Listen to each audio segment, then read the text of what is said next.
Imam Al-Ghazali dalam kitabnya Ihya Ulumuddin katakan sesungguhnya kerusakan rakyat disebabkan oleh kerusakan para penguasanya.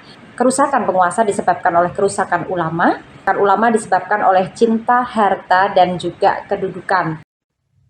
Enar Asa Channel, podcast edukasi, inspirasi, solusi. Assalamualaikum warahmatullahi wabarakatuh. Apa kabar saudaraku semua? Semoga senantiasa dalam keadaan sehat. Kita bersuara lagi di channel Enar Asa dan seperti biasa di monolog Enar Asa. Kali ini masih tentang politik, tapi kita akan melihat dari sudut pandang yang lain. Kita akan membahas tentang etika politik ya, khususnya menurut filsuf kenamaan, filsuf Islam, Imam Besar Al-Ghazali. Saudara, Hujatul Islam Imam Al-Ghazali dalam kitabnya Ihya Ulumuddin katakan sesungguhnya kerusakan rakyat disebabkan oleh kerusakan para penguasanya. Kerusakan penguasa disebabkan oleh kerusakan ulama, dan kerusakan ulama disebabkan oleh cinta, harta, dan juga kedudukan. Barang siapa dikuasai oleh ambisi duniawi, ia tidak akan mampu mengurus rakyat kecil, apalagi penguasanya. Dan Allah adalah tempat meminta segala persoalan. Ihya Ulumuddin 2 halaman 381. Saudara, bagi Imam Al-Ghazali krisis yang menimpa suatu negara, dalam hal ini masyarakat, berakar dari kerusakan yang menimpa para ulama. Karena itu reformasi yang dilakukan dimulai dengan memperbaiki para ulama lebih dahulu. Kalau kita berkaca pada pemerintahan kita saat ini, di mana dalam periode 2019-2024 di tempat kita, kepala pemerintahan sekaligus kepala negara kita dipimpin oleh seorang presiden, dan di mana wakil presidennya adalah seorang ulama besar yaitu Kiai Haji Ma'ruf Amin.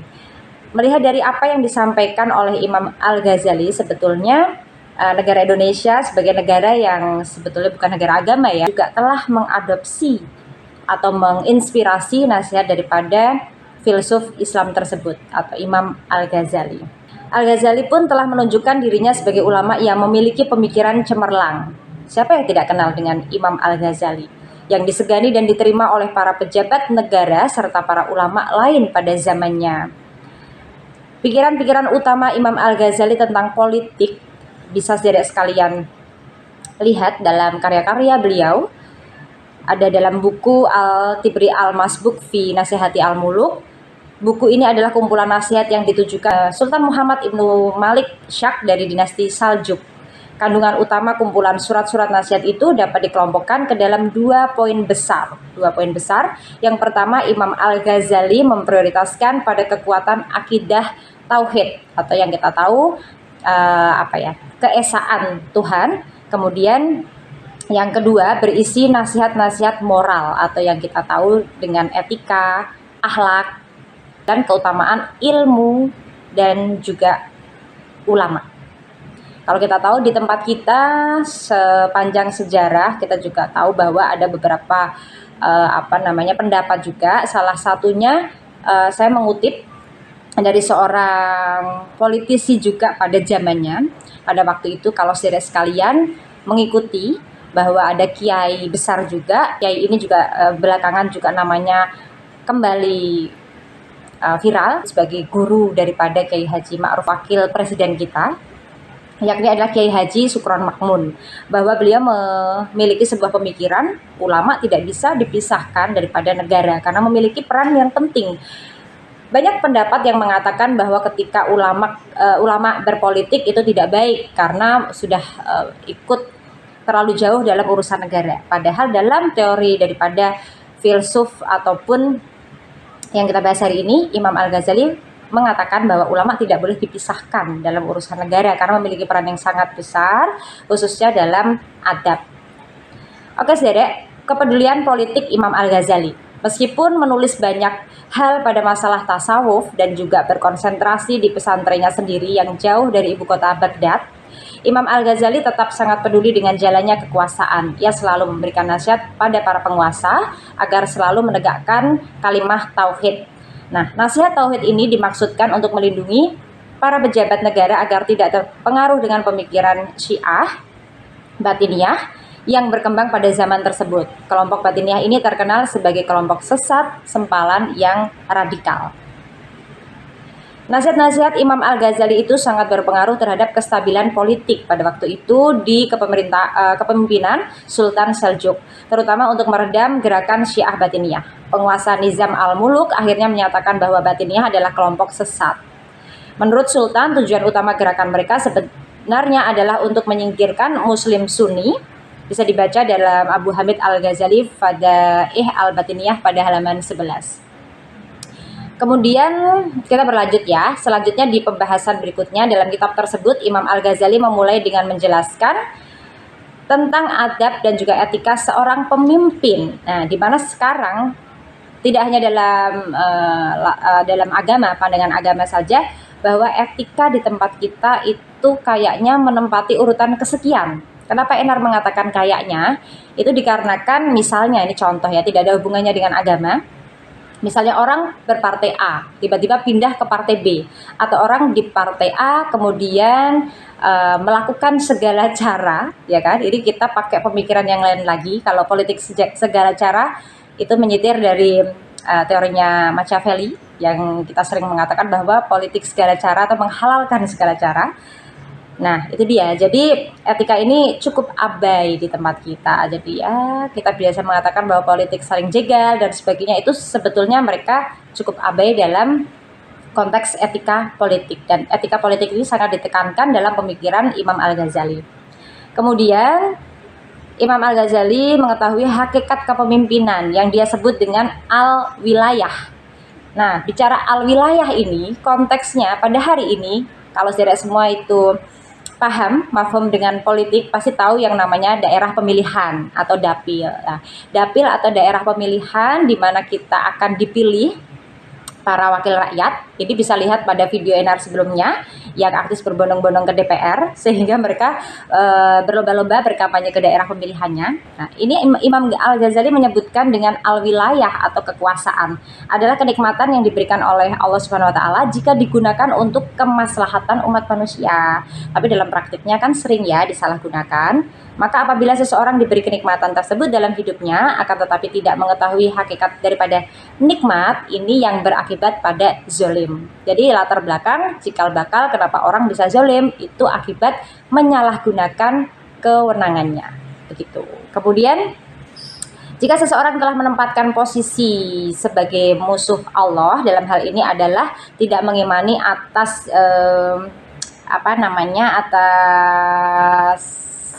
bisa dibilang ya, etikanya itu masih dijaga, kemudian dia abai sewenang-wenang. Lah ini disebut di situ sebagai musuhnya Allah ya. Ini celaka, itu yang mengakibatkan para pemimpin kita kemudian tidak amanah. Nah, ini kita bisa melihat nih di tempat kita, kalau misalnya banyak korupsi, kemudian banyak adanya kasus-kasus yang menyeret sama pejabat publik dan lain sebagainya, berkaca dari sini, dari teorinya Imam Al-Ghazali, saudara sekalian, ini bisa berarti, oh bahwasanya nggak amanah karena apa nih? Ya karena menempatkan sebagai musuhnya Allah, dalam hal ini dalam ketauhidan, mengabaikan adanya Tuhan. Dan kemudian kenapa peran ulama menjadi penting, kita akan bahas selanjutnya, karena ulama itu memiliki peran untuk menegakkan amar ma'ruf nahi mungkar. Jadi bukan Pak Kiai Haji Ma'ruf Amin ya, melainkan amar ma'ruf nahi mungkar dalam hal ini adalah menegakkan kebaikan dan menjauhi keburukan. Kemudian peran ulama. Karena itu Imam Al-Ghazali mengingatkan bahwa seorang sultan atau khalifah pemimpin tidak boleh meninggalkan ulama. Namun seseorang sultan juga harus cermat, tidak sembarang ulama yang harus diminta nasihatnya. Itu kenapa sedikit Enar menyitir para pendapat, karena Enar juga kadang ngaji online. Jadi ketika misalnya mereka mengatakan jangan berguru pada sembarang guru gitu. Guru itu juga harus benar. Bicara guru yang benar nanti kita akan next. Ramai berita tentang adanya penistaan atau ada kabar tentang sebuah pondok pesantren yang notabene katanya mengajarkan ilmu yang tidak baik, memiliki mazhab yang melenceng, bukan mengajarkan tentang hal yang sepenuhnya diajarkan dalam Islam. Nah, kita nanti akan bahas next ya tentang pondok pesantren tersebut. Jadi pondok pesantren Al Zaitun di Jawa Barat yang dikabarkan dianggap tidak mengajarkan ketauhidan ataupun Islam secara baik. Itu kan kabar. Nanti kita akan bahas next. Kita balik lagi.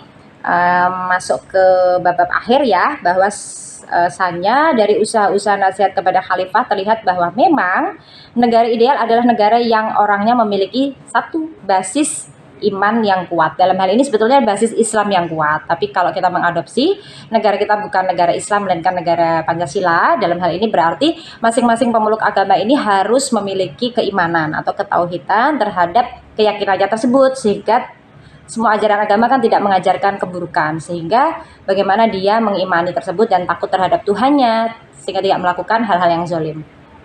Kita kembali lagi, seorang pemimpin memiliki worldview Islam yang kokoh, memiliki hakikat kekuasaan, maka hal yang juga penting adalah menghindari takabur atau lupa diri. Nah, ini banyak nih, para pemimpin kita biasanya berebut-rebut mencari simpati rakyat, mencari simpati pada calon-calon pemilih mereka, tapi kemudian banyak yang takabur. Kita berharap nih, pada pemilu mendatang kita mencari calon presiden, calon wakil presiden, kemudian calon pemimpin dari DPR RI, wakil rakyat, sampai ke DPRD kabupaten kota, atau mungkin DPRD provinsi, atau mungkin DPD, Dewan Perwakilan Daerah. Jadi kita berharap bahwasanya kita mendapatkan pemimpin yang amanah berdasarkan kriteria-kriteria yang tidak mengabaikan tentang etika politik dan yang takut terhadap Tuhannya. Apapun latar belakang agama mereka, dalam hal ini mungkin konteksnya Islam, karena kita pakai filsuf dari Islam ya, jadi ada Imam Al-Ghazali berpendapat fokus kepada ketauhidan Islam. Kita berharap pemimpin kita adalah pemimpin yang memenuhi syarat, tidak sebatas cakap dalam kemampuan mereka secara politik, kemampuan mereka menguasai apa yang akan mereka berikan suguhkan kepada masyarakat, tapi dia juga memiliki ketakutannya terhadap Tuhan. Kemudian ada hal penting yang ditekankan oleh Imam Al-Ghazali dalam nasihatnya tersebut, selain akidah dan juga azab. Ya, jadi akidah dan juga bukan azab ya, akidah dan adab ataupun etika tadi. Dan kemudian adab menjadi sangat penting karena manusia itu memang harus beradab gitu. Dalam Pancasila misalnya, dalam Pancasila sebagai insan yang religius dan juga insan berketuhanan maupun juga yang memiliki karakter kuat terhadap bangsa dan negara, kita juga punya sila yang 5, di mana sila pertama adalah ketuhanan yang Maha Esa. Dan ini sudah sangat jelas bahwasanya sebagai insan yang religius kita juga harus beradab. Dasarnya apa? Jelas, kata bangsa Indonesia berarti dasarnya Pancasila. Sehingga saya pikir Enar izin berpendapat dalam monolog Enar kali ini bahwasanya sebetulnya yang paling pokok yang harus ditekankan adalah etika politik, dan Imam Al-Ghazali di sini menerangkan terhadap bab tersebut. Nah, kesimpulannya terakhir, saudaraku, Imam Al-Ghazali dalam teori kenegaraannya mengutamakan perpaduan moral dengan kekuasaan. Negara dan pemerintahan dipimpin oleh manusia biasa, akan tetapi harus memiliki moralitas. Kita tahu bahwa bagaimanapun adab harus lebih tinggi daripada ilmu. Ilmu penting, tapi akan menjadi zero kembali ketika kita tidak memiliki sebuah adab. Dan Imam Ghazali juga memiliki buku yang sangat bagus. Sebetulnya itu kitab kuning, tapi sudah menjadi kitab putih karena bisa dibeli juga di toko buku ternama. Itu tentang etika politik Imam Al-Ghazali. Dan kemudian terakhir, negara dan pemerintahan dipimpin oleh manusia biasa tidak masalah asal punya moral tadi, demi mewujudkan kesejahteraan masyarakat secara universal. Kebahagiaan dunia dan juga pasti karena konteksnya adalah Islam, dia adalah filsuf Islam, sehingga tidak hanya dunia, but fid dunia wal akhirah. Jadi ada dunia, ada akhirat atau kehidupan after kematian gitu ya. Kalau dari syarik yang beragama Islam atau yang Muslim pasti tahu bahwa kehidupan tidak berhenti sampai di dunia ini, sehingga segala sesuatunya dipertanggungjawabkan kepada Tuhan yang Maha Esa. Dan kemudian maka Imam Al-Ghazali memandang agama dan negara tidak bisa dipisahkan. Agama adalah pondasi, sedangkan pemerintahan adalah penjaganya. Begitu. Jadi di al-wilayah tadi, sebuah kekuasaan tadi yang kita sampaikan sebagai daerah pemilihan tadi, sebetulnya syarat berdirinya sebuah negara selain satu adanya kekuasaan, pemerintahan yang berdaulat, adalah adanya rakyat. Dan yang keempat ini juga gak kalah penting adalah pengakuan dari negara lain. Dimana kan kita tahu nih banyak negara yang masih kisruh karena tidak memiliki kekuasaan yang masih berebut, tapi juga tidak memiliki pengakuan dari negara lain. Jadi 4 ini penting untuk syarat berdirinya negara. Kalau ditarik dalam pemerintahan lokal, al-wilayah tadi adalah wilayah wilayah, misalnya kita di Provinsi Jawa Tengah, di ibu kota Provinsi Jawa Tengah, di kota Semarang misalnya, ada al-wilayahnya ini, Semarang nih, kekuasaan para pemimpin atau calon pemimpin nanti dalam perhelatan pemilu legislatif misalnya, dalam wilayah tersebut harus mampu untuk amanah tentunya kepada para konstituen atau kepada rakyatnya tersebut. Jangan sampai abai, karena kuncinya adalah memiliki selain leadership, kepemimpinan, bisa menguasai, tentunya yang paling sangat penting ditekankan dalam pendapatnya Imam Al-Ghazali adalah etika atau adab.